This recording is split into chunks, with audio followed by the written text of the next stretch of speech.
10장 28항입니다. 올바른 교회법의 문제. 올바른 성경적 교회법을 어떻게 만들어가는가? 교회법은 성경이 기본이 되어야 됩니다. 성경의 교리, 성경의 가르침이 기초가 되어야 되고, 세부적인 성경에 언급하고 있지 않는 세부적인 내용들은, 좀 더 비본질적인 부분들은 예절, 사랑, 양심, 이러한 보편적인 또 이러한 내용들을 아래에서 상식적으로, 합리적으로, 이성적으로 이렇게 일반은총이라고 하는, 우리가 또 일반 계시라고 하는 이러한 상식적 판단 아래에서 결정하고 판단해 가는 것이다 라고 이렇게 결론을 맺어가고 있습니다. 9월 총회가 이제 장로교마다 마무리돼 가고 있습니다. 특별히 합동총회가 굉장히 중요한데, 이번 그 결정 내용들 속에서 많은 아쉬움들을 나타냈습니다. 가장 문제가 됐던 여성 강도권에 대한 문제는 작년에 여성 강도권을 허락했습니다. 그러나 목사 안수는 아직은 허락하지 않은 이런 형태입니다. 성도들이, 목회자들이 기독교 교리를 모르니까 이러한 교회의 타락이 심각해져 가는 것이에요. 목회자의 가장 중요한 핵심은 강도권입니다. 강도, 성경을 설교할 수 있는 권위를 위탁받는다라는 거예요. 설교권을 말하는 겁니다. 그래서 우리가 강도사님 이렇게 부르는 거예요. 기독교 강요에도 이제 나올 겁니다. 목사에게, 강도권을 가지고 있는 사람에게 안수를 할 건가 말 건가, 이건 본질적인 게 아니라는 거예요. 안수를 해도 되고 안 해도 된다라는 겁니다. 근데 지금 강도권은 허락해놓고 안수는 안 주겠다라는 거예요. 강도권을 허락했으면 다 준 겁니다. 결국 여성 목사, 여성 강도, 강도권 모든 것이 허락된 거예요. 그리고는 이제 총회에서 결정이 되면 장로교는 엄격한 견제 장치가 있기 때문에 바로 확정되는 것이 아니라, 그것을 전체 노회에다가 수의 절차라고 하는 노회, 각 교회가 속해 있는 노회가 얼마큼 찬성하는가, 3분의 2가 찬성을 해야 이제 최종적으로 통과가 되는 것이에요. 그래서 헌법을 개정하고 이제 여성 강도권을 헌법에다가 문구를 집어넣어서 넣겠다라고 하는 헌법 개정안을 올해 제안을 했더라고요. 바깥에서는 여성들이 강도권도 허락했으니까 이제 목사도 허락하라고, 안수도 허락하라고 피켓 들고 총신대 여학생들 중심으로 해서 막 데모를 하고, 총신대를 그러면 여학생들이 왜 들어옵니까? 총신대는 여성을 안수를 주지 않는데, 여성 안수를 허락하지 않는 신학교회를 졸업해 놓고는 여성 안수를 허락하라고 데모하고 있으면 어떡하냔 말이에요. 여성 안수를 허락하는 신학교를 차라리 가셔서 거기서 목사 안수를 받든가. 총회 안에서는 강도권은 허락하고 목사 안수는 허락하지 않는, 이런 또 편법을 동원하면서 결국 현대의 이러한 여성들의 인권이라고 하는, 왜 남자만 설교를 하느냐, 이러한 거를 인권 개념으로 접근하면서 하나님의 명령 때문에 지난 2000년 동안 구약에도 신약에도 여자 목사가 없는 겁니다. 여자 선지자 드보라 정도 이야기하고 있고, 몇 이야기하고 있지만 아주 예외적인 그런 경우입니다. 드보라는 또 선지자도 아닙니다. 사사, 이렇게 통치 개념으로 통치자 정도의 이러한 위치에 있었던 사람입니다. 더더욱이나 종교 업무를 집례하는, 점령하는 제사장은 예외적인 경우라도 단 한 번도 여자가 허락된 일이 없습니다. 여자 대제사장, 여러분 성경에서 본 적 있어요? 없습니다. 신약의 12사도를 뽑을 때 왜 예수님이 인권이 없습니까? 예수님은 왜 그 중에 여자 한두 명은 왜 안 집어넣어 줍니까? 유다가 죽고 나서 마띠아를 뽑을 때 왜 또 한 사람 부족한 그 자리조차도 여성에게 안 주고 남자에게 또 줍니까? 예수님은 여성을 하대하는 분입니까? 여성에 대한 인권이 없습니까? 왜 12사도는 전부 남자입니까? 신약의 사도들이, 대표가 되는 준사도들이 마가, 디모데, 여자 있습니까?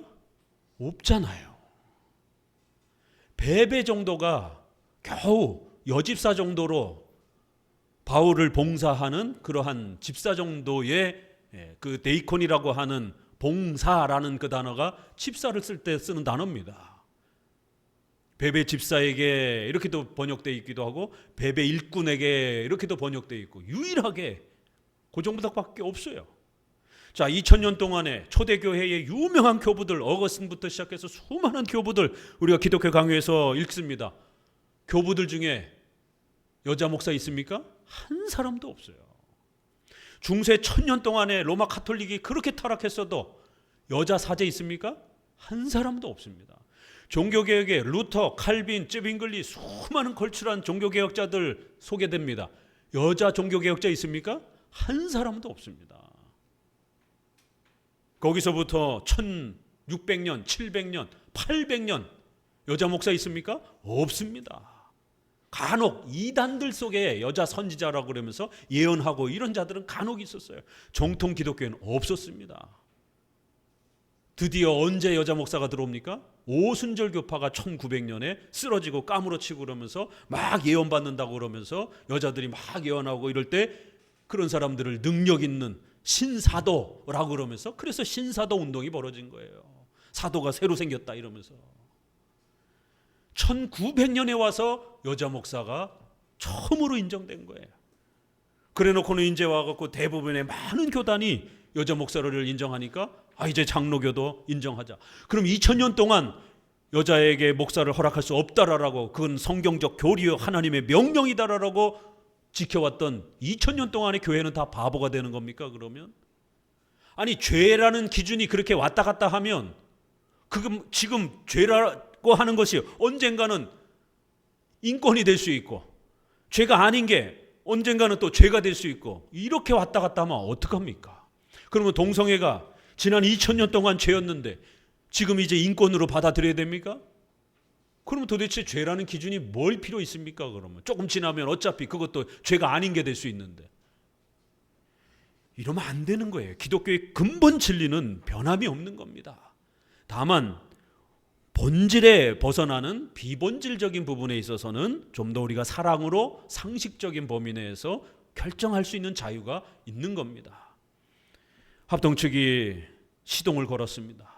여성 강도권을 허락했고 이제 헌법 개정안을 시도했고 그것이 이제 노회 수의 절차를 거쳐서 3분의 2가 들어오게 되면 이제 내년에 합동 측이 결국 여성 안수에 대해서 강도권에 대해서 어떻게 수용을 하는가?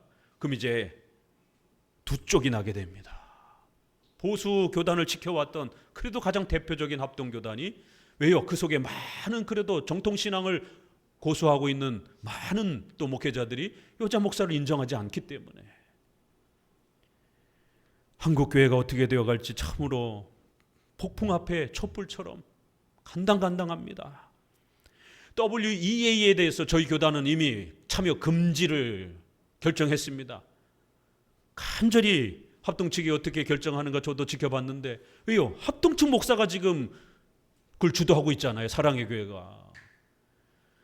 당신들 교단에 속한 교회가 그걸 주도해서 지금 한국 교회가 반대와 찬성으로 지금 시끌시끌한데 내년으로 연구 검토 넘겨버렸어요. 통탄할 일입니다. 아니 올해 개최가 되는데 내년으로 연구 검토를 넘겨버리면 다 끝난 다음에 OX를 판단할 거예요? 아니 참여를 할지 말지는 올해 결정을 해줘야 될 것 아닙니까? 신학적 판단은 뭐 좀 천천히 하더라도 당장 참여를 해야 될지 말아야 될지 수많은 교회들이 갈팡질팡하고 있는데 그것도 결정을 못 해가지고 신학자들이 총신대 수많은 교수들은 도대체 뭐하고 있는 겁니까? 그 정도도 분별을 못합니까? 통탄스러울 일이에요. 교회법이 이렇게 무너지는 겁니다. 교회법을 결정해야 될 교회의 대표자들이 신학자들이 무지하고 용기가 없고 세상의 눈치나 보고 이러면 이런 일들이 벌어지는 겁니다. 겁이 나가지고 성명사 하나 발표를 못하는 거예요. WEA와 관련해서 이미 우리 선조들이 신복음주의, 보수주의와 자유주의 너무 싸우지 말아라. 둘 다 같이 아우러보자. 그래서 새로운 복음주의라는 이름으로 신복음주의 이렇게 이제 이름이 불려지는 겁니다. 자유주의면 어떻고 보수주의면 어때? 오직 예수님으로 구원받는다. 아예 예수님 아니고도 구원받을 수 있다. 아니 뭐이 그렇게 중요해? 이럴 수도 있고 저럴 수도 있지. 이게 양쪽을 다 포함해서 해보자. 이게 신복음주의입니다. 그래서 선조들은 신복음주의는 새로운 자유주의의 모습이다라고, 절대로 가까이 하면 안 된다라고, 교회가 붕괴된다라고, 이건 가짜 기독교다라고 엄히 경고했습니다. 1940년대부터 시작된 거기 때문에 WCC는 1948년에 시작이 된 거고, 이미 벌써 2013년에 두 단체가 서로 함께 하기로 공동 성명서도 발표하고, 그 사진들 제가 계속 올리고 있잖아요. 할렐루야 김상복 목사님이 회장이 돼가지고는 한국 회장이 돼가지고 WA 회장이 돼서 우리는 WCC와 모든 부분을 같이 하겠다라고 발표하고,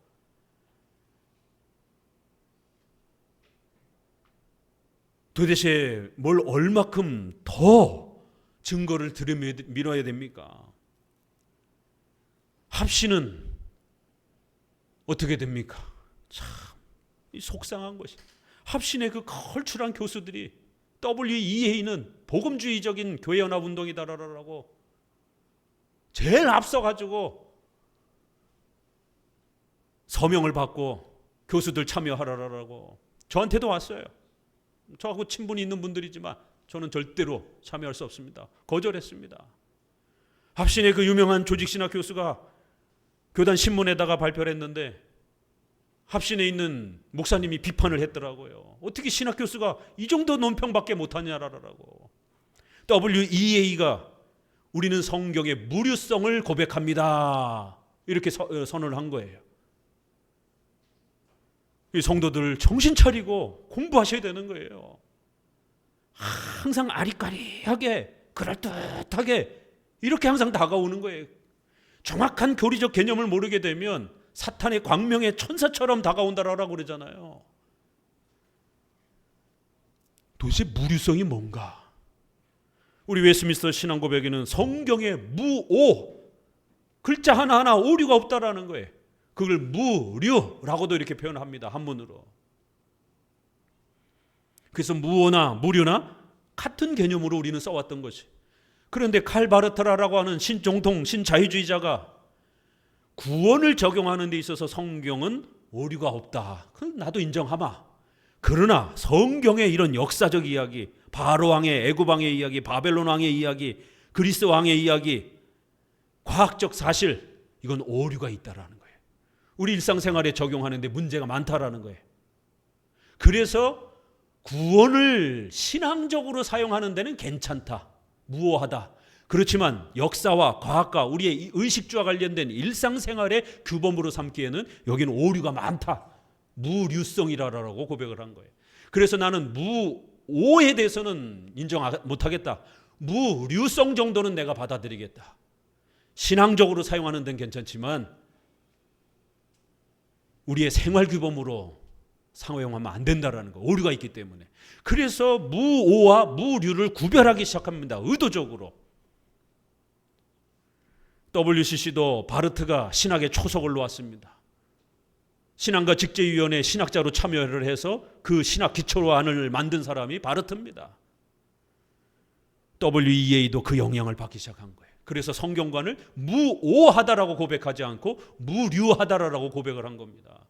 그런데 합신의 신학자가 유명한 개혁주의 신학자입니다. 무오나 무류나 같이 쓰는 거니까 WEA에서 무류를 고백한다고 하니까 참으로 훌륭한 고백이다. 혹시라도 문제되는 점이 있다라고 한다면 이번 25년 총회에 우리가 들어가서 좀 더 살펴보는 게 어떻겠느냐. 이렇게 칼럼을 쓴 거예요. 무류라고 고백하는 것은 칼 바르트가 무오성을, 성경의 무오성을 공격하기 위해서, 인정하지 않기 위해서 의도적으로 신학적 단어를 구별해서 만들고 쓰기 시작한 단어입니다. 이게 그거는 신학교 MDB만 공부를 해도 조직신학 기초에서 소개되는 과목의 내용들인 겁니다. 이게 무오와 무류가 도대체 뭔 차이가 있는가? 왜 저들은 무오라고 고백하지 않는가? 성경의 글자 하나하나가 오류가 없이 완벽한 하나님의 말씀이다라고 이거 고백하는 게 그렇게 힘듭니까? 무오라고는 죽었다 깨나도 고백 안 하는 거예요. 무류하다라고 고백을 하는 거예요. 역사적 사실과 과학적 사실에는 오류가 있다라는 겁니다. 근데 그거를 합신의 신학자가 무류나 무오나 같은 개념이니까 저들이 무류라고 했으니까 무오라는 개념도 포함되어 있지 않겠느냐. 아니 그거는 우리의 해석인 것이죠. 저들은 무오라는 말을 안 쓰잖아요. 무오와 무류가 이렇게 신학계에서 어마어마한 논쟁을 일으키고 있는데 저들은 꼭 무류성만 고백한다라고 이렇게 말하는 거예요. 그럼 문제가 있는 겁니다.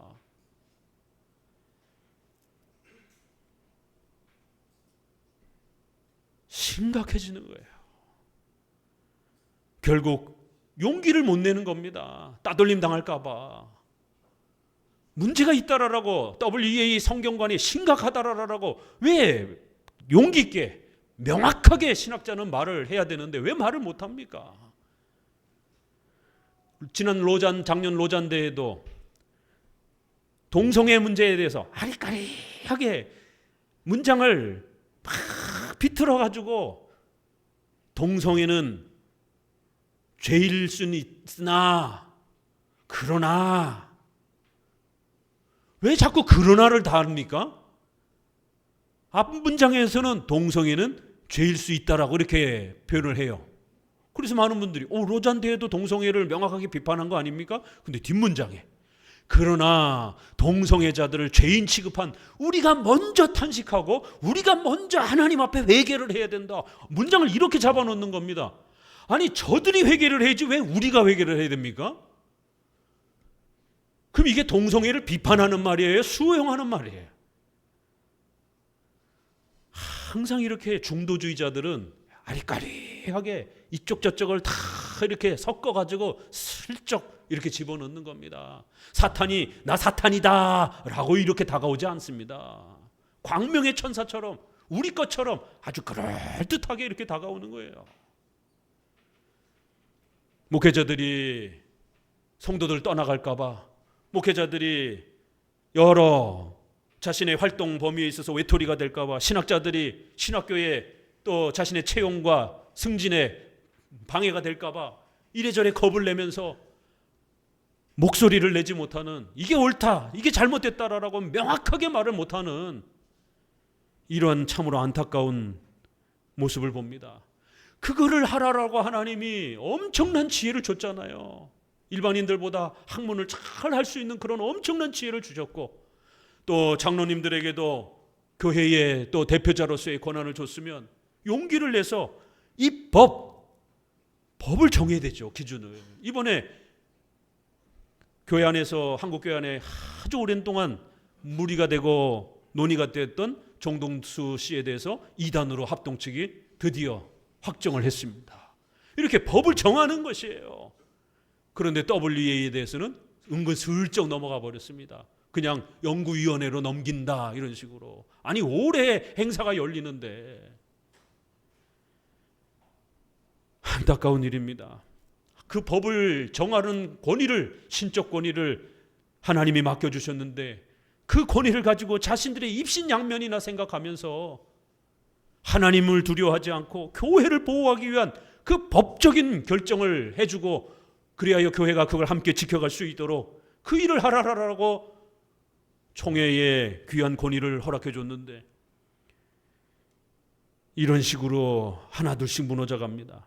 세상에 개회를 못하고 총회 임원을 누가 하느냐라고 전라도 파하고 경상도 파하고 싸움이 붙어가지고 나중에 저도 도대체 왜 이게 싸움이 났나 하고 봤더니 전라도 파하고 경상도 파하고 싸움이 붙은 거예요. 세상에 합동 측 총회 110회 총회입니다. 개회 예배를 못 드려본 적이 없어요. 6.25 시대 때도 저기 피난 가서도 총회를 열면서 개회 예배를 드렸습니다. 근데 쌈박질 하느냐라고 개회 예배를 못 드린 거예요. 개회를 못한 거예요. 그 다음 날까지 전라도 사람이 임원을 하느냐, 경상도 사람이 임원을 하느냐 가지고 서로 싸움하다가 세상의 강대상 앞까지 점령을 해가지고 소리 지르고 우리가 국회에서 보는 것처럼 이게 생방송으로 방송이 됩니다. 합동측권은 창피해서 얼굴을 들 수가 없었어요. 성도들 앞에 창피해서 얼굴을 들 수가 없었어요. 세상의 서약서에다가 총회에 참여하는 서약서에다가 강대상 점거 불가를 서약하고 참여하라라고 서약서를 준 겁니다. 이게 무슨 초등학교 회의입니까? 국회의원들 싸움박질하는 회의입니까? 하나님의 이름을 걸고 성도들을 대표해서 그 시대의 교회를 보호하기 위하여 소중한 법들을 정하는 그 자리에 참여하면서 강대상 점거하지 않기로 서약을 하고 들어가는 거예요. 그것도 못합니까? 나하고 의견이 좀 다르다라고 해서 소리 지르고 삿대질하고 거기에 또 못 참아가지고 강대상까지 의장석 앞에까지 쫓아나와가지고 점거하고 데모하고 그걸 안 하겠다라고 서약하라는 거예요. 가슴을 찢으면서 합동 측의 총회를 지켜봤습니다. 우리 입법권 배우잖아요. 지금 입법권. 교회의 법을 어떻게 세우느냐 안 세우느냐에 따라 교회가 죽고 사는 문제입니다. 이게 교회가 타락하고 목회자들이 무지하고 하나님을 두려워하지 않다 보니까, 하나님을 두려워한다라면 감히 그렇게 행동할 수 있겠습니까? 나하고 생각이 좀 다르다고, 나하고 성경 해석이 좀 다르다라고 해서 상대방을 그렇게 모욕을 주고 집단으로 뛰쳐나와가지고 밀어내고, 이게 무슨 세상 회의입니까? 하나님 앞에 벌받아 죽을 수도 있는 이런 엄청난 교회의 회의를 참여하면서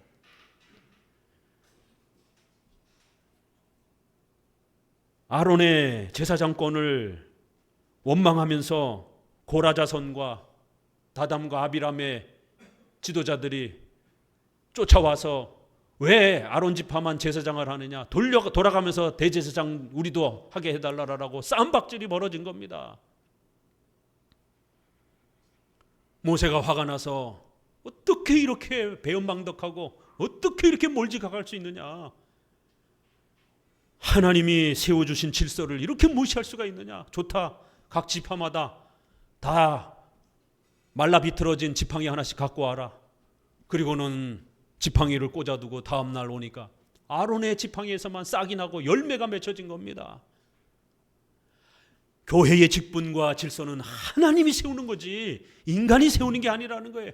내가 장로 되고 싶다고, 안수집사 되고 싶다고, 나 몇 년 차 됐으니까 나 장로 시켜줘야 된다라고, 아니 왜 나보다 교회 늦게 온 사람이 왜 장로가 됩니까? 이런 식으로 시비해서는 안 되는 겁니다. 교회는 연수로 따지는 게 아닙니다. 하나님의 부르심으로 세워가는 것이에요. 결국 11지파 어떻게 됐습니까? 땅이 쫙 갈라져가지고 거기에 참여했던 다담과 아비람 땅바닥으로 수장이 돼버렸어요. 땅바닥으로 그냥 함몰이 되면서 죽어버렸습니다. 그리고 그 사람들에게 동조하던 250명은 따라 붙었다가 하늘에서 불이 떨어져가지고 다 태워 죽인 것이에요. 교회 정치에 대해서 이렇게 무시무시한 하나님의 경고가 있습니다. 그래서 법궤에 만나 항아리와 십계명과 아론의 쌍난 지팡이, 교회 정치를 소중하게 행하라라고, 신적 권위를 위탁받은 것이다라는 것을 명심하라라고, 하나님이 소중한 권위를 줬기 때문에 이 권위를 함부로 하고 무시하고 그러면 죽는다라는 거예요. 대대로 명심하라라고 법궤 안에다가 3개, 2개는 이해가 됩니다. 근데 아론의 쌍난 지팡이는 왜 거기다 집어넣은 거예요 도대체? 십계명 하나님 말씀, 만나는 그리스도를 상징하는 거니까 아론의 쌍난 지팡이는 쌈박질하다가 그 소개하는 그 아론의 지팡이를 왜 거기다 집어넣는 겁니까? 그럼 바로 교회 정치, 교회는 하나님이 통치하는 곳이다라는 것. 함부로 성도들이 교회 안에서 싸우고 서로 분란을 일으키게 되면 하나님의 징계를 받아 죽을 수 있다라는 것을 본을 보인 겁니다. 와, 이번 합동 측에 세상에 강대상을 점거해가지고 싸움박질하고 개회도 못하고 그 다음 날까지 임원 선거 때문에 싸움하는 모습을 보면서 도대체 그 임원 선거가 그렇게 중요한 겁니까? 신학적인 논의를 해야지. 그 1년짜리 임원한다고 무슨 세상에 돈을 법니까? 그 명예 자리가 뭘 그렇게 대단하다라고. 가슴을 찢고 탄식하며 중세시대의 교권주의처럼 돈으로 성직을 매매하는 이러한 타락이 일어나지 않도록 탄식하면서 울어야 됩니다. 땅바닥이 쩍쩍 갈라지고 하늘에서 불이 떨어져야 정신 차릴 겁니까?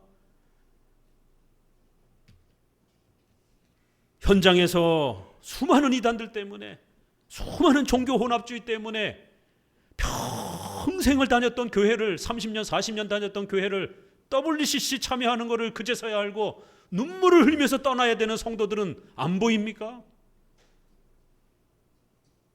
어떻게 이 죄를 감당하려고 교회 지도자들이 고통스러워하고 눈물로 탄식하며 삶의 고통을 당하고 있는 성도들의 아픔은 돌아보지 않고 자기들의 명예와 그 알량한 직분 하나 얻으려고 그렇게 서로 싸움질하고 삿대질하고, 기독교 강요라도 제대로 한 번이라도 읽었다면 그렇게 교회의 정치를, 총회의 이 거룩한 질서를 그렇게 더럽히고 갈기갈기 찢고 자기 얼굴에 침 뱉는 식으로 전 세계 생중계가 되는 이러한 장면 앞에 이런 식으로 정말 하나님의 이름을 먹칠을 할 수는 없는 겁니다. 국회의원들도 그렇게 회의하지 않습니다. 그래서 강대상 의장석 점거하지 말라라고 법을 정해놨잖아요. 그 무슨 법이에요 그게. 그래서 지금은 함부로 앞으로 나오지도 못합니다. 그런데 교회는 세상 밟지도 못 쫓아가는 수준으로 여전히 의장석을 점거해가지고 그렇게 힘 과시하고 목소리 높이고 삿대질하고, 초등학생들도 그렇게 회의 안 합니다. 하나님을 두려워하면 말 한마디 한마디 겸손하고 신중하게 교회법을 생각한다라면, 성도들을 생각한다라면 우리의 결정이 우리 교회의 미래를 방향을 바꾼다라고 생각한다라면 성경 해석에 대한 신중함과 또 내 생각과 내 해석이 좀 다르다 할지라도 또 상대방은 어떻게 해석하고 있는지에 대해서 같이 머리를 맞대고 귀를 기울이면서 때로는 양보도 해야 되고, 상식 안에서 예절과 사랑과 양심의 자유로운 해석 안에서 결정해야 되는 겁니다. 예절은 어디 집어던지고 밥 말아먹은 겁니까? 자신과 다른 해석을 한다라고 해서 서로 적대시하고 원수 여기듯이 하고, 사랑은 어디 밥 말아먹은 것입니까? 교회법이라고 하는 것은 성경을 해석을 해서 결정을 해야 되기 때문에 내 해석과 다른 사람의 해석의 차이가 발생이 될 때 이거를 조율하는 게 무지무지 어렵다라는 거예요. 왜? 성경 해석이기 때문에, 하나님의 뜻을 분별하는 거기 때문에 이게 일반적 회의하고는 또 다른 성격이 있는 거예요. 일반적 회의는 막 싸우다가 양보도 할 수 있어요. 막 싸우다가 정회를 하고 저녁 먹으면서 술 한 잔들 먹으면서 형님 왜 이래? 아우 왜 이래? 이번에 좀 양보해줘. 이러면서 서로 이렇게 조금씩 밀고 땡기면서 적당한 중간 정도의 합의를 도출할 수 있는 겁니다. 술 한 잔 먹으면서. 그렇지만 교회의 회의는 그렇게 술 한 잔 먹으면서 또 할 수는 없잖아요. 더더구나 교회의 회의는 하나님의 뜻을 분별해내야 되는 거기 때문에 까딱 잘못하면 내가 생각하는 게 더 하나님의 뜻 같아, 이게 이제 고집이 세워지기 시작하게 되면 너가 해석한 건 아닌 것 같아 이러면 내가 해석한 것만 하나님의 뜻이야, 신의 뜻을 해석하는 이런 자리다 보니까 양보를 못하는 거예요. 신의 뜻을 분별하는 자리라 그렇습니다. 그렇지만 우리는 모두가 인간이기 때문에 해석에 오류가 있는 겁니다. 그럼 나도 틀릴 수 있고 상대방도 틀릴 수가 있는 겁니다. 항상 양보의 태도를 갖춰야 되는 겁니다. 이건 목회자들 회의나 성도들 교회 안에서 회의나 마찬가지예요.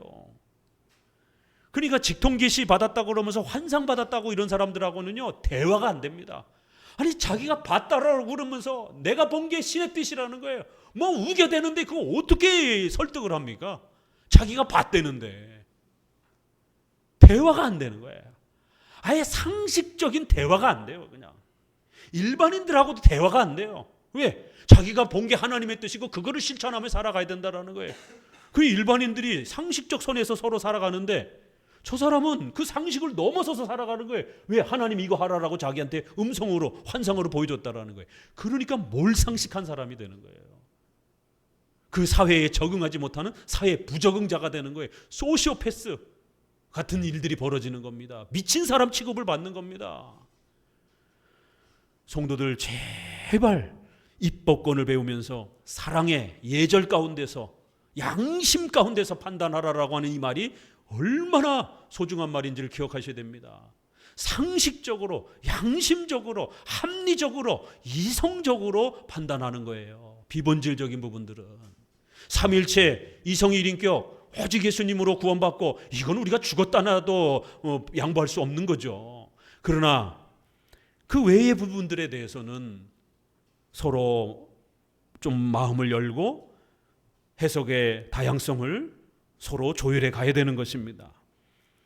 이렇게 하나님의 뜻을 분별하면서 결정을 해야 되기 때문에 잘못하면 고집이 생길 수 있다는 거예요. 그래서 항상 조심하셔야 되고 우리 성도들도 교회 안에서 어떤 논의를 하고 신앙적으로 성경적으로 우리가 해야 되지 않느냐, 신자들은 항상 이 고민을 하는 거예요. 그렇지만 그 성경적으로라는 말 속에는 항상 자칫 잘못하면 자기가 해석한 것만이 가장 옳다라고 하는 그런 고집이 세워질 수 있기 때문에 자칫 잘못하면 성도들하고 싸우고 나중에 목사하고도 싸우고 결국 혼자 유아독존으로 교회를 정착하지 못하고 떠돌아다니는 이런 일이 벌어질 수도 있는 겁니다. 참으로 안타까운 거는 얼마 전에 이렇게 교회에 방문하신 분이 유튜브를 통해서 제 설교를 듣고 너무 좋아서 많은 부분이 동조가 된다라면서 오셨어요. 그래서 한만교회 등록하고 싶은 그런 마음을 이렇게 표현했습니다. 거의 한 80% 이상 많이 목사님의 그런 설교적 방향과 자신의 신앙의 방향이 맞다라고 말씀을 하시더라고요. 그 정도 됐으면 많이 통하는 거죠, 서로.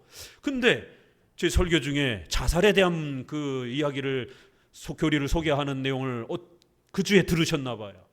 질문을 인터넷으로 문자로 해왔더라고요. 자기는 자살하면 반드시 지옥 간다 생각하는데 목사님 자살 설교에 대해서 들어보니까 자살한 자일지라도 구원받을 수 있다라고 이렇게 설교하시던데 이거는 좀 문제가 있지 않는가. 그래요? 이 문제는 굉장히 어려운 문제입니다. 이거는 신학자들 안에서도 굉장히 논란이 있고 이거는 우리 장로교 신앙 고백 어디에도 문자적으로 이거를 정의하지 않았습니다. 왜요? 굉장히 어려운 부분이기 때문에. 그래서 신학자들 안에도 이쪽 입장이 있고 이쪽 입장이 있습니다. 그러나 주류 입장은 자살은 윤리의 문제지 분명히 문제가 심각한 죄입니다. 그러나 6계명 살인하지 말라라고 하는 6계명에 해당이 되는 내용입니다. 그렇기 때문에 이건 이신칭의 구원의 문제는 아닙니다. 오직 믿음으로 구원받는 거기 때문에 우리 주류 장로교 조직신학자들 주류 신앙고백서에는 구원론과 관련해서 자살 문제를 절대로 취급하지 않습니다. 자살은 심각한 죄이지만 그거는 윤리적인 죄입니다. 구원은 믿음으로 구원받는 겁니다. 이게 주류 입장입니다. 간혹 개혁주의자들 안에도 자살하면 지옥 간다라고 주장하는 입장이 있고 특별히 한국교회는 유교 문화 때문에 더더욱 이 자살하면 지옥 간다라고 하는 이런 경향이 많습니다. 그러나 한국의 대표적인 조직신학자들의 글일과 신앙고백서 서구의 이런 입장들은 그렇지 않습니다. 제가 근거 자료들을 이렇게 소개하면서 답변을 드렸습니다. 자기 생각은 다르다라는 것이에요. 이 부분은 구원론의 가장 중요한 오직 믿음으로 구원받는다. 이건 우리가 서로 통하니까 나머지 또 부수적인 주제입니다. 그러니까 이건 우리가 좀 더 함께 논의하면서 또 이렇게 살펴봅시다. 근본적인 이신칭인 우리가 서로 같으니까 결국 교회를 안 오셨어요. 7, 80%가 이렇게 다 같은데 어느 주제와 관련해서 목회자하고 이렇게 신학적 해석이 차이가 나면 그때마다 교회를 버릴 겁니까? 굉장히 조심하셔야 돼요. 핵심 본질의 교리가 같으면 소중한 동역자인 거예요. 나머지 20, 30% 부분에 있어서 좀 더 비본질적인 부분에 있어서 좀 더 차이가 나는 부분들은 다양성으로 항상 서로 열어두고 존중해야 되는 겁니다. 사람을 1000명 죽인 연쇄살인범이 회개했어요. 감옥에 들어가서. 그러면 구원 받아요, 못 받아요? 구원 받는 겁니다. 누구든지 어떤 죄인이든지 회개하고 예수님 믿겠다라고 그러면 구원 받는 거예요. 근데 1000명을 죽인 사람은 회개하고 용서를 받는데 자기 자신의 몸을 학대하고 자살로 자기를 죽인 한 사람을 죽인 사람은 영원히 지옥 갑니까? 이 문제가 되잖아요. 비례적 관계에 있어서도 1000명을 죽인 자도 용서를 받는데 한 명을 혹시라도 여러 가지 이유 때문에 최근엔 또 의학적인 질병 때문에 이렇게 신자들 가운데도 많이 자살하는 분들이 있습니다. 그런 사람들을 갖다가 다 지옥 갔다라고 매도할 겁니까? 그럼 2000년 교회사에 어느 신앙 고백서에 자살하면 지옥 간다라고 하는 명확한 문장이 어디 있습니까? 어거스틴, 칼빈, 루터 수많은 조직 신학자들의 책들의 글에 어디 있습니까? 그런 문장이 없어요. 저도 조직 신학자지만 수십, 수백, 수천 권의 저도 책을 읽으면서 연구하고 있지만 없습니다. 간혹 한두 분이 그렇게 얘기를 합니다. 로마 카톨릭에서는 자살하면 지옥 간다라고 이렇게 얘기를 합니다. 그건 로마 카톨릭 입장이에요.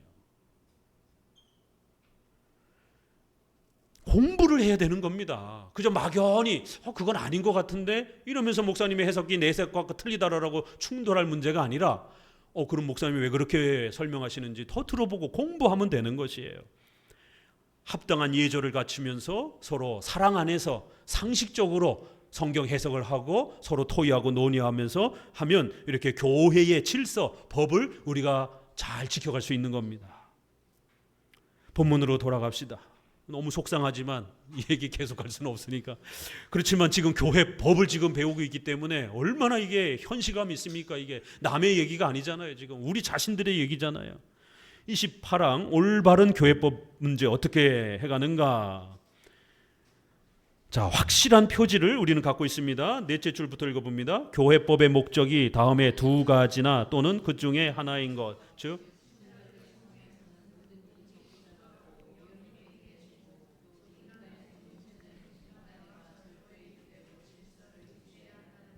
기억한다면 우리는 상기한 구별의 표시를 알 수 있습니다. 법은 공공의 예절을 위해서 만든 것임을 깨달을 때 인간의 조작으로 하나님께 대한 경배를 측정하려는 자들이 빠진 미신이 없어집니다.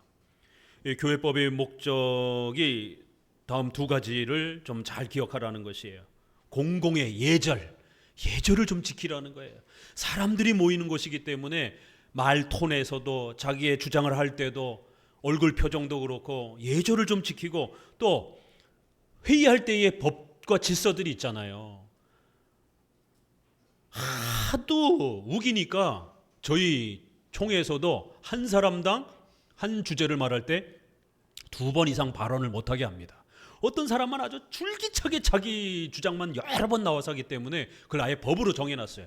2번 이상 말 못하도록.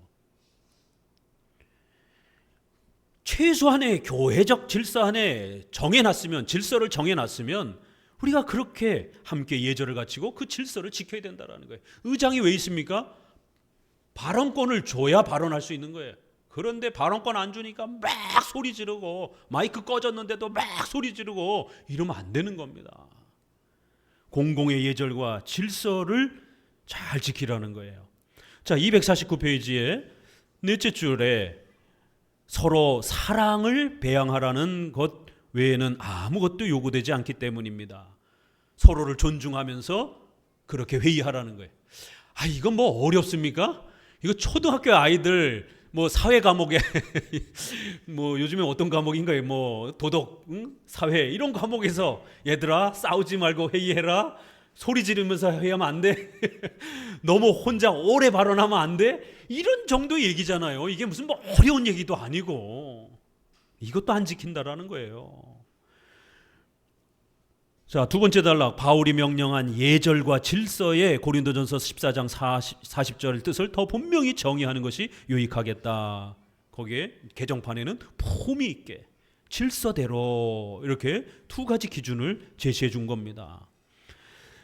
거기서 한 넷째 줄 아래로 좀 내려와 보시면 이제 이런 보조 수단에 의해서 우리의 경건한 마음이 고무되도록 하는 것이 예절의 한 목적이다. 또 같이 읽어봅니다. 하나의 목적은 모든 존경할 만한 행동에 반드시 있어야 하는 겸양과 근엄한 태도가 크게 빛나도록 하는 것이다. 질서에 관해서 첫째로 중요한 점은 책임자들은 훌륭하게 다스리는 법을 알아야 하고 다스림을 받는 자들은 하나님과 올바른 권징에 순종하는 습성이 있어야 한다는 것이다. 둘째 점은 질서 정연하게 교회를 세운 후에는 교회의 평화와 평온을 마련하라는 것이다. 목회자는 잘 다스리고 지도자처럼 품위 있게 그렇게 행동하라는 거예요. 다스리는 법을 알아야 된다라는 거예요. 목회자가 지도자로서 이렇게 성도들을 통치하고 다스리는 법을 모르게 되면 지도자 자격이 없게 되는 겁니다. 어느 한 사람만 막 편애하고 어느 한 그룹을 막 또 도외시하고 이러면 안 되는 것이죠. 성도들 골고루 사랑하고 성도들을 살펴보고 또 내 일가 친척이라고 해서 죄를 졌는데도 모른 척하고 이러면 안 되는 것이죠. 똑같이 어떤 죄를 범했다라면 나랑 가까운 사람이라 할지라도 책망하고 훈계하는 겁니다. 여기 30년 가까이 교회 초창기부터 교회를 지켜온 우리 성도들이 있습니다. 그렇다고 해서 목회자가 그분들을 더 우대하고 또 잘못을 범했는데도 불구하고 막 봐주고 이러면 안 되는 것이죠. 30년 가까이 교회 생활을 하고 있는데도 오전 예배만 참석하고 계셔가지고 한 분은 아직 서리 집사도 제가 안 주고 있습니다. 오히려 지금 오신 지 3년, 4년 된 분들은 서리 집사님 되신 분들이 계셔요. 서리 집사님 되셨죠? 집사님, 서리 집사님 되셨죠? 30년 된 분을 안 시켰습니다, 제가. 왜? 오후 예배를 참여 못하기 때문에. 그럼 공평한 거죠? 안 공평해요? 30년 된 측근만 더 제가 끼고 도는 겁니까? 아니죠. 더 공평한 거예요.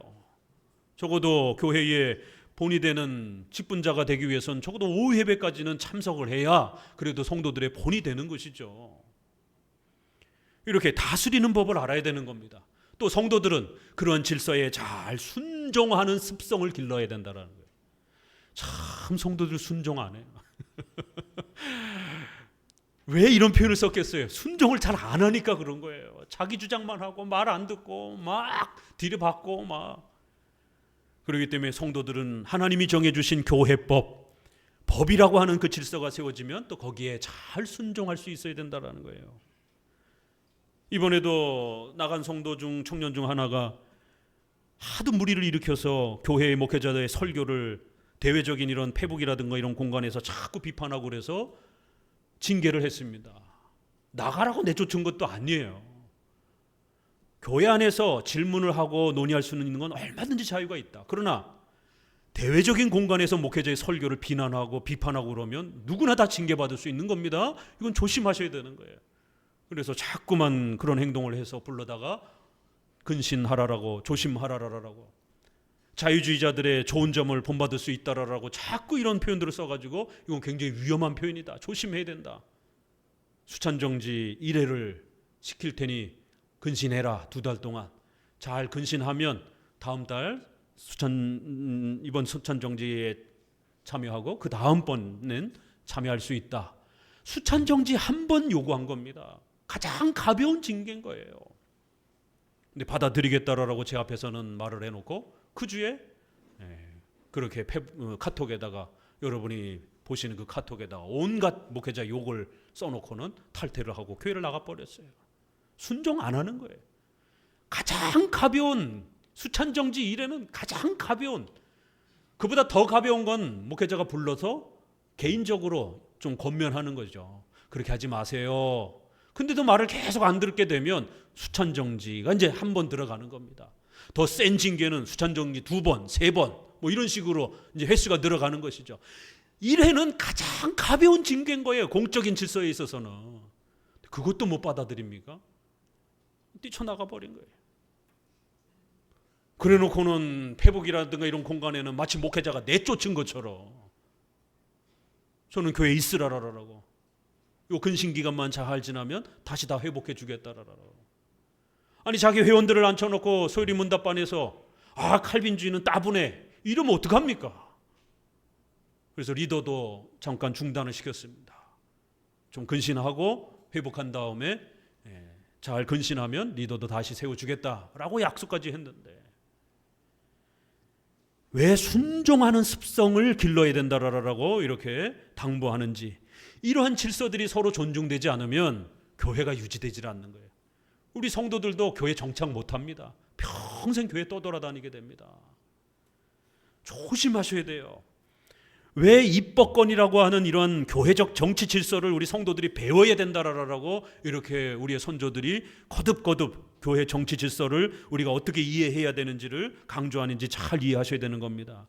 사탄은 바로 그런 틈을 파고들면서 성도들이 교회 생활을 못하게 만드는 거예요.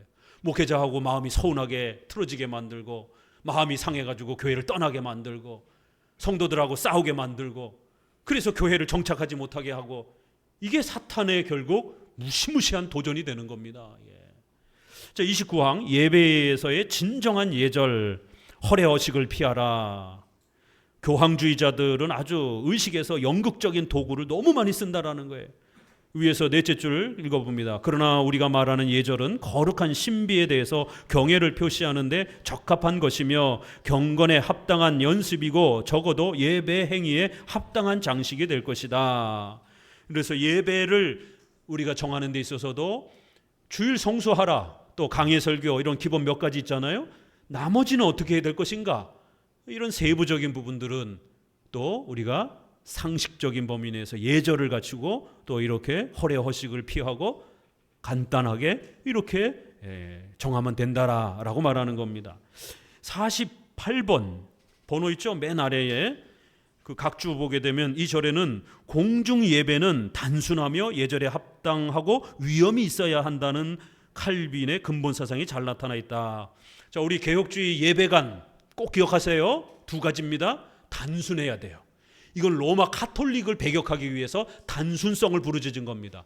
로마 카톨릭 예배는 너무너무 복잡해요. 우리 장로교 예배는 간단하잖아요. 두 번째, 간단하다라고 해서 몰상식하고 무슨 시장 바닥에 온 것처럼 막 시끄럽고 정신 사납고 예절도 없고 막 돗대기 시장 같고 이러면 안 됩니다. 이건 제세례파, 오순절파, 시끄러운 예배, 정신 없는 이런 예배에 저항하기 위한 표현이에요. 엄숙해야 돼요. 우리 장로교 예배는 단순하면서도 엄숙한 게 특징입니다. 설교도 찬송도 기도도 아주 엄숙한 것이 특징입니다. 자, 넘겨보세요. 250페이지. 성경에서도 고린도전서 11장에 보게 되면 첫째 줄 비속한 술잔치와 주의 성만찬을 혼합해서는 안 된다라고 엄히 경고한다라는 거예요.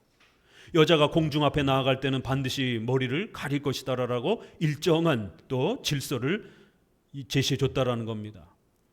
우리 일상 관습에서도 예컨대 기도할 때에 무릎을 꿇고 모자를 벗는 것, 또 주의 성례를 집례할 때는 경솔하게 하지 않고 정중하게 하는 것, 죽은 사람을 묻을 때에 합당한 예를 갖추는 것 등 이러한 이제 적어도 상식적인 합당한 예절을 요구하는 교회의 질서가 있고 일반 윤리의 질서가 있어요. 자, 여러분 성찬 받을 때에 무릎을 꿇고 이렇게 받으면 안 됩니다. 그럼 물질을 우상 숭배하는 게 돼요. 자, 그렇다고 이제 성찬 받을 때 조심하셔야 됩니다. 성찬을 받는데 이렇게 먹으면 좀 건방지잖아요. 우리가 사람이기 때문에 그런 거예요. 이렇게 너무 격식을 갖추면 우상 숭배가 될 위험이 있고, 그냥 막 걸렁걸렁하고 막 주세요, 빨리 받아 먹게요, 빨리 바쁘니까, 이런 식으로 하면은 이건 건방진 거예요. 사람이기 때문에 이렇게 받는데도 품격과 예의가 작동이 되는 거고, 먹는데도 예의가 작동이 되는 겁니다. 성찬 떡을 줬더니만 이게 다음 10월 달에 이제 참여하실 분들 잘 잠시하셔야 됩니다.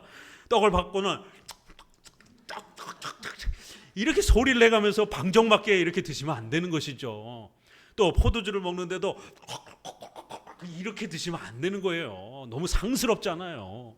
입에 넣고 조물조물 이렇게 또 포도주를 마실 때도 너무 소리가 나지 않도록 이렇게 조심스럽게 이렇게 그 정도 예의를 갖추면 되는 겁니다. 그걸 또 우상 숭배하듯이 또 너무 격식을 이렇게 또 만들어도 안 되는 거고, 항상 신앙 예절이나 일반 예절에 있어서 이런 예절을 항상 생각하라는 거예요. 죽은 사람에 대한 이런 문제도 마찬가지입니다. 미신이 많이 작동이 돼요. 장례식에는. 얼마 전 우리 장례식을 치른 분도 계시는데, 그래서 우리 기독교는 향을 피우지 못하게 합니다. 왜냐하면 향은 죽은 사람의 영혼이 그 향을 타고 이제 좋은 데로 가도록 이렇게 빌어주는 이제 그러한 또 종교적 목적이 있습니다. 삼우제, 3일이나 5일 때 제사를 드리는 이런 삼오제, 삼우제를 우리 크리스천들은 하면 안 됩니다. 이게 천도제 비슷한 거예요. 묘지를 쓰고 묘지에 가서 성묘를 하는 정도까지는 괜찮아요. 이렇게 묘를 이제 살피고 이제 때가 잘 입혀졌는가 이런 묘를 관리해야 되니까 그 정도는 허락이 되지만, 거기 가서 상다리를 이게 제사상을 차려놓고 절을 하면서 또 예배를 드리고 예배식과 이 제사식이 합쳐가지고 이렇게 하면 안 된다라는 겁니다. 이게 다 이미 규정되어 있습니다. 그래서 성묘 정도는 괜찮지만 절을 한다든가 제사상을 차려놓고 이렇게 제사 드리듯이 이렇게 예배를 드린다든가 이러면 안 되는 거예요. 그랬더니만 또 이제 어떤 분들은 개혁을 해야 된다 그러면서 장례식에 그 어떤 것도 두지 말아라, 죽은 사람에 대해서 우상 숭배다, 이렇게 또 너무 세게 주장하는 분들이 있어요. 장례식의 헌화라든가 옷이라든가 뭐 이런 것까지도 부정하는 또 극단적 개혁자들이 있습니다. 이건 너무 몰상식한 것이다라는 거예요. 우리가 시에서 연고가 없는 시신들을 그렇게 아무것도 없이 그냥 이름 하나 써놓고 장례 예식을 행합니다. 아니 무슨 길바닥에 죽은 행인입니까? 목회자가 돌아가셨다든가 또 국가의 직분을 갖고 있던 이런 분들이 돌아가시면 적정한 그의 신분과 위치에 따라서 장례식에 예절을 갖춰야 되는 겁니다. 무슨 행여자 화장 치르듯이 그렇게 할 수는 없는 거잖아요. 그렇기 때문에 최소한의 미신이 깃들지 않는 정도 안에서는 합당한 예절을 필요로 한다라는 것이에요. 이렇게 둘째 종류에 속하는 것으로 또 읽어봅니다. 공중 기도와 설교와 성례를 위해서 시간을 정하고, 설교 시간에는 정숙해야 하며 일정한 자리에 앉으며 찬송을 함께 부르고 일정한 날을 정하여 성례를 거행하며, 바울이 여자는 교회에서 가르치지 말라고 한 것 등이다. 특히 권징을 유지하는 위한 일들, 예컨대 교리문답과 교회의 견책과 출교와 금식과 그 밖에 유사한 일들이 여기에 속한다. 이와 같이 우리가 거룩하고 유익한 교회법이라고 인정하는 것은 그 전부가 두 가지로 나눌 수 있는데, 첫째는 의식에 관한 거예요. 둘째는 권징과 화평에 관한 것이다. 의식, 예배 질서와 관련해서 몇 시 예배 드릴 것인가, 몇 번 예배 드려야 될 것인가, 예배 때 복장은 어떻게 해야 될 것인가, 이런 구체적인 세부 사항들이 따라 붙어야 되잖아요. 또 그 다음에 이런 윤리 부분에 있어서, 또 생활 윤리 부분에 있어서 이렇게 필요로 하는 두 가지 기준을 가지고 교회법을 정하면 된다라는 거예요. 30항 교회법에 의한 속박과 자유. 그러나 여기에는 두 가지 위험성이 있습니다. 한편에서는 거짓 주교들이 이것을 구실로 삼아 자기들의 불경건하고 독재적인 법을 변명하려며, 다른 편에서는 지나치게 예민한 사람들이 위에서 말한 폐단을 듣고 거룩한 법이 있을 여지를 일체 남기지 않으려고 하는 것입니다. 자, 교회법에는 항상 두 가지 위험성이 있다라는 거예요. 이 교회법을 너무 극단적으로 몰고 가게 되면 로마 카톨릭과 같은 교권주의가 된다는 거예요. 맹종, 맹신을 또 몰아가는 식으로 그렇게 독재적인 그러한 이 엄격주의로 간다는 거예요. 그런데 또 반대로 이 교회법에 대해서 아주 알레르기 반응을 보이는 사람들이 있어요. 아주 지나치게 예민한 사람들이 있어요. 교회의 이러한 질서, 이러한 법들, 그거 왜 따라야 돼? 난 기분 나빠. 난 싫어. 난 내 마음대로 하고 싶어. 이렇게 지나치게 예민한 사람들이 있어요. 항상 보면 교회에 적응하지 못하는 분들이 굉장히 예민한 분들이에요. 그래서 교회에 요만한 트러블도, 차이점도 목회자와 성경 해석의 차이도 못 견디는 거예요. 여기 설명 보세요. 얼마나 성경 해석과 신앙생활에 너무 지나치게 예민한 사람들이 있다라는 거예요. 조심해야 된다라는 겁니다. 자기 해석과 요만치도 틀리는 것에 대해서 용납하지 못하는 이런 또 사람들은 아예 교회법 자체를 싫어한다라는 거예요. 뭔가 이렇게 구속받는다라고 생각하니까 결국 조직 생활을 못하게 되는 거예요. 이게 다 문제가 된다라는 겁니다. 그러므로 나는 계속 읽어요. 하나님의 권위를 근거로 성경에서 이끌어낸 법들, 곧 인간이 만들기는 했으나 전적으로 하나님에게서 온 법들만을 인정한다고 엄명할 필요가 있다.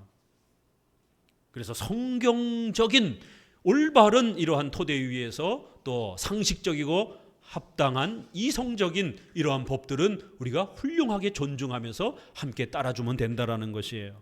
251페이지 첫째 줄 읽어봅니다. 나는 그것은 사람이 만든 것이며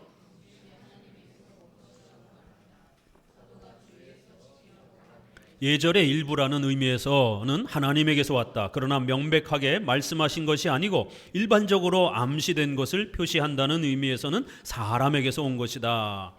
교회법에 대한 아주 중요한 표현이에요. 이 표현 이해하시겠죠? 하나님에게서도 온 것이며 사람에게서도 온 것이라는 거예요. 아주 절묘한 표현입니다. 총회가 어떤 교회적 결정을 내리면 그게 성경적으로 올바른 결정이면 그건 하나님이 결정한 거라는 거예요. 사도행전 15장에 보게 되면 네 가지 규범을 정해놓고 성령과 우리가 결정했다 이런 표현이 나와요. 그거 예루살렘에서 사람들이 모여서 결정한 거예요. 그런데 사도들을 맡겨서 하나님이 관여하셔서 결정한 거라는 거예요. 성령이 그렇게 결정하신 거라는 거예요. 그렇지만 사람들이 회의에서 결정한 거예요. 그래서 사람들이 모여서 결정했기 때문에 바꿀 수가 있는 거예요. 뭔가 조금 미흡하다 생각하면 조정할 수가 있는 거예요. 왜냐하면 그건 성경 그 자체는 아니니까. 사람들이 결정한 거기 때문에 서로 양보하고 수정도 할 수 있는 거예요. 그렇지만 최종적으로 합의가 됐으면 좋은 법이면 그건 하나님의 법으로 지켜야 된다는 겁니다.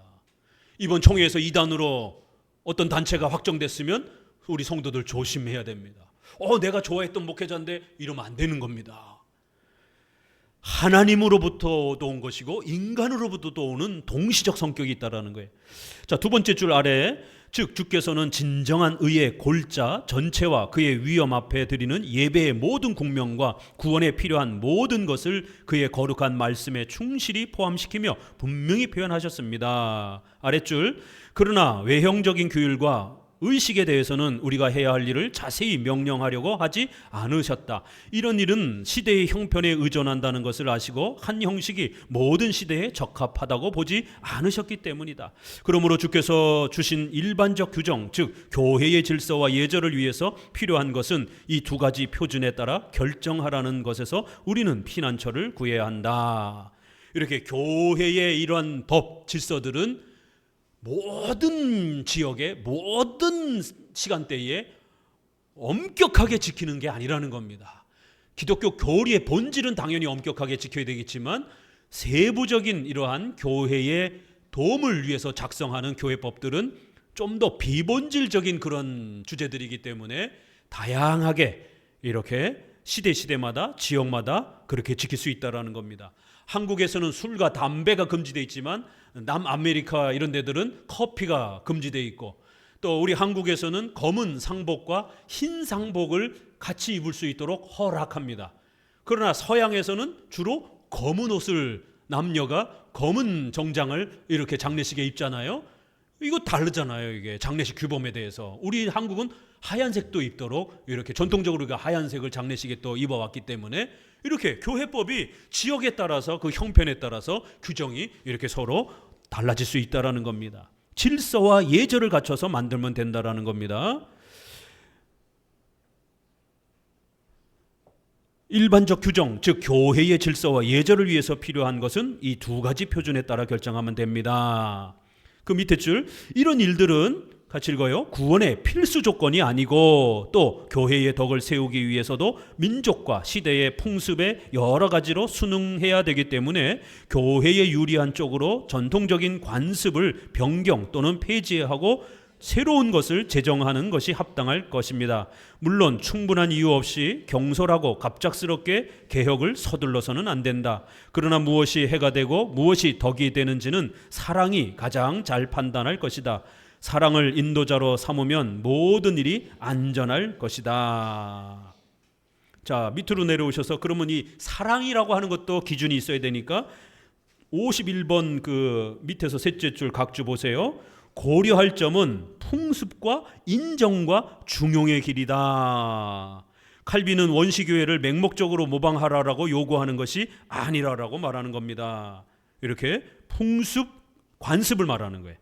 그 나라의 법, 관습, 그 다음에 인간성이 있어야 된다라는 거예요. 중용의 길, 이거 이제 뒤에 나옵니다. 이렇게 너무 갑작스럽게 바꾸려고도 하지 말고 극단적인 개혁은 위험한 거라는 거예요. 이렇게 점진적으로 이렇게 개혁해 가라는 겁니다. 또 변경, 폐지, 새롭게 각 교단마다 각 나라마다 교회법을 정할 수 있다라는 거예요. 자기 지역 교회를 위해서. 자, 31번 교회법과 관련된 속박과 자유의 문제. 첫째 줄, 이제 이 표준에 따라 제정된 규정들에 대해서 자유로운 양심으로 순종하는 것이 그리스도인의 의무이다. 물론 미신적으로 지키는 것이 아닌 언제든지 순종한다는 경건한 심정으로 지켜야 한다. 규정을 경멸해서도 태만한 부주의로 인하여 빠뜨리는 일이 있어서도 안 된다. 고집으로 공공연하게 어기는 일이 있어서도 안 된다. 그래서 교회법이 건강하게 잘 만들어졌으면 태만하게 하지 말고 잘 순종하면서 목사나 성도 모두가 지켜야 된다라는 겁니다. 이런 극도의 주의와 경계에 무슨 양심의 자유가 있겠는가? 혹시라도 이제 이런 부분을 너무 부담스럽게 이제 여길 수 있는 또 이제 그런 경우가 있을 수 있다라는 것이죠. 그러나 이제 이런 것들은 외형적 초보라고 하는 보조적 수단이라고 하는 것을 우리는 꼭 기억하시라는 것이에요. 항상 교회법은 우리의 신앙생활을 돕는 그런 보조적 수단이라는 것입니다. 자, 쭉 내려오셔서 중간쯤에 여자가 잠잠하고 있는 것이 합당한 곳이 있는 것과 같이 발언하는 것이 합당한 곳도 있다. 또 병으로 인해서 무릎을 굽힐 수 없는 사람은 서서 기도를 드려도 전혀 무방하다. 끝으로 수의가 없거나 관을 운반할 사람이 없을 때 죽은 사람을 묻지 않고 시체를 썩을 때까지 두는 것보다는 적당한 때에 빨리 묻는 게 좋다. 그러나 이런 일들에 대해서는 같이 읽어요. 한 지방 고유의 관습이나 인정이나 중용의 규범이 해야 할 일과 하지 않아야 할 일을 지시한다. 사람이 잊어버리거나 경망하여 이런 규례에서 어긋나더라도 그것은 죄가 되지 않는다. 그러나 경멸하기 때문이라면 이런 고의적 행동은 비난을 받아야 된다. 이제 어떤 것들이냐면 예배의 날짜, 시간을 정하는 거, 예배의 장소, 건축물, 어느 날 어느 시편을 불러야 될 것인지 이런 일들은 그렇게 중요한 일이 아니라는 거예요. 잘 회의해서 결정하면 된다라는 겁니다. 화평을 유지하기 위해서는 미리 날과 시간을 정해두는 것과 모든 사람을 수용하기에 적당한 장소가 있는 것이 편리하다. 공공질서에 관계된 사항을 각 사람이 마음대로 바꾸도록 버려둔다면 이런 세밀한 일에서 생긴 혼란이 큰 분쟁의 씨가 될 것이다. 253페이지 첫째 줄 읽어봅니다. 이 문제들은 아무래도 좋다고 해서 각 개인의 선택에 맡길 경우 모든 사람이 같은 일을 좋아하는 예는 결코 없기 때문이다. 아니 100사람이면 100사람의 의견이 있는데 이거를 다 어떻게 조율합니까? 그죠? 그렇기 때문에 이제 목회자가 또 장로님이 이렇게 일정한 기준을 정해 놓으면 조금 여러분 자신의 생각하고 좀 다르더라도 따라 주시라는 거예요. 모든 사람을 다 생각을 일치시킬 수 없다라는 겁니다. 그러나 만일 여기서 어느 누가 큰 소리로 불평을 말하며 없는 지혜를 있는 채 한다면 그는 주 앞에서 어떤 이유로 그의 신경 과민을 변호할 수 있는지를 생각해 보아야 한다. 이게 모든 규정마다 마음에 안 든다라고 자꾸 반기를 들고 불평하고 문제 제기를 하고 이러시면 안 된다라는 거예요. 그러면 교회 생활 못 한다라는 겁니다. 자신의 신경 과민을 자기 스스로도 변호할 수 없다라는 거예요. 그러면 자기가 생각한 건 맞냐라는 거예요. 그러면 다른 사람이 생각하고 판단한 건 틀린 겁니까? 이런 이야기를 하는 거예요. 그러니까 교회 안에 비본질을 결정할 때는 서로 좀 더 양보하고 따라주라는 것이에요.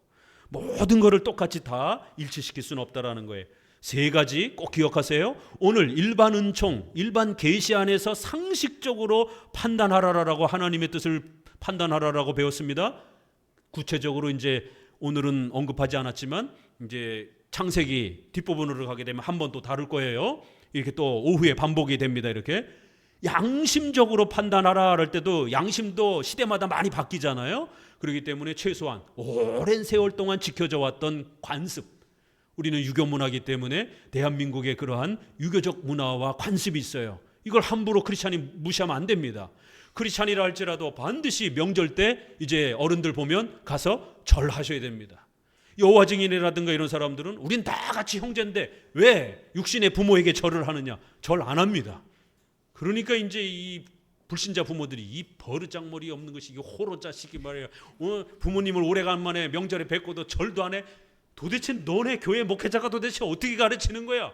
이 여호와 증인이라든가 이런 분파에, 이단의 분파에 빠진 사람들 형제들이라고 그러면서 절대로 우리의 아버지는 오직 하나님밖에 없다라고 하면서 절 안 합니다. 그래서 이제 결혼식 때 패백 안 하고 이래가지고 싸움들 하고 아주 난리고 막 이래요. 그러나 우리 장로교는 살아계신 부모님들한테 절하는 건 아무 문제가 없다라고 결혼식에서도 이런 규정을 정리해 준 겁니다. 죽은 부모에게 절을 하는 건 우상 숭배가 되지만 살아계신 어른들한테 절을 하는 거는 전혀 문제가 되지 않는다라고. 서양 사람들은 절을 안 합니다. 그냥 악수하고 이러기 때문에 문제가 안 되는데 동양 사람들은 절을 한단 말이에요. 그러니까 이 절을 하는 게 성경에 보게 되면 항상 이렇게 신에게, 우상에게 이렇게 항상 행하는 어떤 종교적 습성으로 설명이 돼요. 그러니까 성경을 해석을 하면서 이렇게 자꾸 절을 하려고 하지 왜 동양 사람들은, 그러니까 이 절하는 걸 어떻게 평가해야 되는지 이게 난감해진 거예요. 그랬을 때 살아있는 사람에게 절을 하는 건 괜찮다라는 것이, 이런 규정들이 이렇게 다 따라 붙어야 되는 겁니다. 그래서 항상 관습을 존중하고 그 다음에 어떤 결정을 할 때 그게 사람들을 도와주는 인간성이 있어야 되는 거예요. 사람들을 학대하고 사람들을 못 살게 굴고 이런 규정이 되면 안 됩니다. 항상 인간성이 있어야 돼요. 사람을 생각하는 적어도 국률, 인간성이 있어야 돼요. 너무 첨예하게 부딪히면 중간쯤에 중도, 중용, 중간쯤에 결정하라는 거예요. 요거 세 개 꼭 명심하세요. 요게 잘 훈련되어야 양심적 판단, 덕스러운 판단, 상식적 판단, 합리적 판단을 하게 되는 겁니다. 요거 부부간에도 적용하셔야 돼요. 가정에도 적용해야 됩니다. 부부가 첨예하게 의견이 나눠지잖아요. 그럼 어떡할 거예요? 중간쯤에서 결정하는 거예요. 어떤 첨예한 논쟁이 있게 되면 이게 정말 우리 가정에 아이들과 우리 가족들을 살리는 그런 결정인가, 인간성을 살펴야 되는 거예요. 너무 가족들에게 무리한 어떤 결정이 되지 않는가 고려하시는 겁니다. 또 관습, 시댁의 관습, 처가에 대한 이런 생각, 우리 오래된 그런 관습이 있습니다. 명절 때 우리 며느리들 어디부터 인사 갈 거예요? 요즘에는 처가부터 많이 가는 분위기로 많이 점점 바뀌어가고 있어요. 그러면 안 됩니다. 어찌됐든 한국은 시댁 먼저 이렇게 가는 거예요. 그게 오래된 우리 문화잖아요. 아직까지 많이 바뀌지 않는. 그리하여 결혼식 때는 처가댁에 먼저 인사를 하는 겁니다. 결혼식장에서 인사할 때 어디부터 인사해요? 이제 딸을 보내야 되는 그런 입장이다 보니까 장인 장모에게 먼저 인사를 하고 그 다음에 시댁 어른께 인사를 드리는 겁니다. 결혼식 인사 순서가. 결혼을 하고 나면 시댁 먼저 찾아뵙고 방문을 하는 것이에요. 뭐 100년 뒤에 우리나라가 좀 많이 바뀌면 그때는 처가댁부터 먼저 가더라도 이거 가지고 계속 싸우면은 언제 이거 싸움이 끝납니까? 나 시댁 안 가. 지난번에 시댁 먼저 갔으니까 이번에는 처가댁 먼저 가자. 공평하게. 이러면 이제 아직 이거 정서가, 아직 우리 한국 정서가 어른들과 일가 친척들이 이게 아직 수용이 안 되잖아요. 그러면 한국의 관습을 어느 정도 우리가 인정하고 쫓아가는 겁니다. 특별히 오늘날 여성분들이 이런 부분들 잘 고려하셔야 돼요. 뭐 호랑이 담배 피던 시절 목사님 얘기합니까? 아니요. 이게 어른들은 여전히 그 옛 관습에 가지고 살아가시기 때문에 그런 거예요. 만약 그거를 어기게 되면 어른들 눈에는 버르장머리 없다, 이제 이렇게 찍히게 되는 거예요. 소위 말해서 이런 부분에 대해서 우리가 항상 고려하시라는 거예요. 자, 마지막 32항 준수해야 할 사항은 적어야 하고 또 덕을 세우는 것이어야 합니다. 셋째 줄, 어떤 규정을 세우든 간에 분명히 유익하다고 하는 것이 나타나야 하고 수요는 아주 제한되어야 됩니다. 왜냐하면 이건 법이기 때문에 많아지면 답답해지는 거예요. 속박이 많아지니까 법은 조금만 있어야 되는 거예요. 어찌됐든. 자, 그래서 쭉 내려오셔서 둘째 54번 있는데 있죠. 둘째로 읽어봅니다. 우리는 이 일들을 지키더라도 미신에 빠지지 않으며 다른 사람들에게 너무 까다롭게 더 좋은 예배가 된다는 생각을 하지 않으며 외형적인 규율의 차이로 교회끼리 서로 멸시하는 일이 없게 될 것이다. 끝으로 우리는 여기서 영원한 법을 제정하는 것이 아니므로 규정의 운용과 목적을 전적으로 교회의 덕을 세우는 데 두게 될 것이다.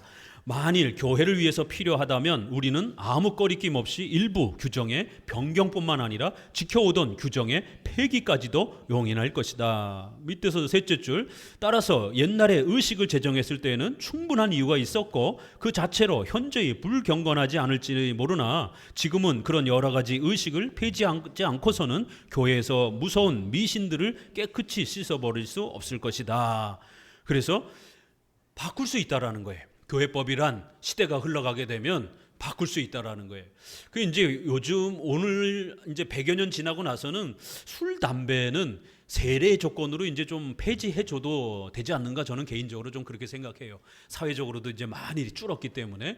근데 법상으로는 아직도 술과 담배가 금지되어야 세례 조건으로 이렇게 되어 있어요. 교회 우리 헌법에는. 그게 140년 초창기에 1885년 언더우드가 선교사로 들어와가지고 초기 선교사들이 한국 장로교회법으로 정해놓은 거기 때문에 그렇습니다. 이렇게 교회법은 적어야 되고 항상 덕스러운 성도들을 돕기 위한, 성도들을 사랑으로 보살필 수 있는 이러한 법이 되어야 된다. 그래서 너무 율법주의적으로 이렇게 억압하는 그런 방식이 되어서는 안 되고 성도들을 항상 고려하면서 성도들이 신앙생활을 잘 할 수 있도록 도와주는 그러한 보조수단의 형태로서 이런 세부 규정들을 바꿀 수도 있고 또 새로 세울 수도 있고, 이렇게 교단마다 지역마다 이런 좀 더 자유로움이 이 법에는 있다라는 거예요. 그러나 법이 정해지고 나면 그 교단의 목회자들과 성도들은 그 법을 따라서 또 일사불란하게 신앙생활을 잘 해가야 되는 겁니다. 그래야 하나의 사람들의 모임이 유지가 될 수 있는 겁니다. 이 질서가 안 지켜지게 되면 막 중구난방으로 막 이렇게 무질서하게 되면 사람이 모일 수가 없는 겁니다. 이렇게 입법권을 마쳤습니다. 교회의 법 굉장히 소중한 겁니다. 교회의 법을 잘 존중할 줄 알고 법을 만드는 자는 신중하게 그 권위의 막중함을 깨닫고 잘 해야 되고, 또 교회의 성도들은 그 법이 정해지면 하나님의 법으로서 잘 순종하면서 교회를 사랑하면서 질서를 지키면서 신앙생활을 하셔야 됩니다. 무질서가 오늘 한국 교회를 망가뜨리고 있습니다. 사사기처럼 자기 주관에 옳은 대로 하더라. 이거 얼마나 무서운 말입니까? 이 주관주의 시대가 돼버려서 그래요. 적어도 공적인 질서를 따라서 우리 장로교인들은 법치주의, 질서주의, 장로교 정치 질서를 따라 신앙생활하는 성도들 되시기를 주의 말씀으로 권면을 드립니다. 기도합니다.